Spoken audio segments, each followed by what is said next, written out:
लगेच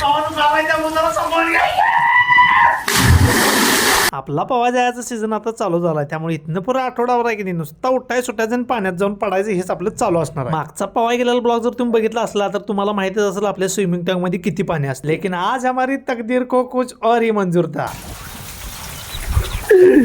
पवा आले भावानो आणि पाणी गेले बघा केवढ्या खाली. घ्या गंमत.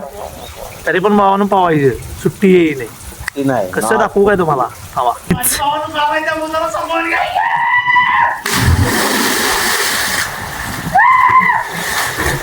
पाणी किती बी गार असलं किती बी खाली असलं तरी आपण पोहणार म्हणजे पोहणार, त्यात विषयच नाही. आणि ह्यो नाद आपल्याला एवढा प्यारा आहे की नाही भावानो काय विचारूच नका.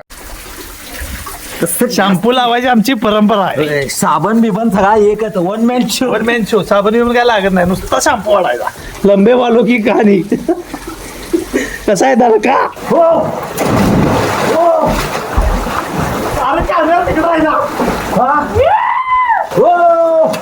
पवायचा आनंद घ्यायचा तर मनसोक्त घ्यायचा, नाहीतर पवायला जायचं. मग ते हिरेला पाणी काठावर असू दे किंवा तळाला असू दे. हो आजच्या पुरते एवढंच.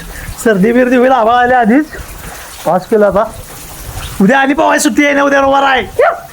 सगळी जुळणे आपल्याला कॅल बिन सगळं आहे. सुट्टी नॉट नुसता पवायला यायला पाहिजे ना, फक्त पवा यायला पाहिजे. आमच्या संघट पवा येणारा फक्त पाहिजे आमच्या संकट, बाकी आपल्याला सगळी जुळणं असते.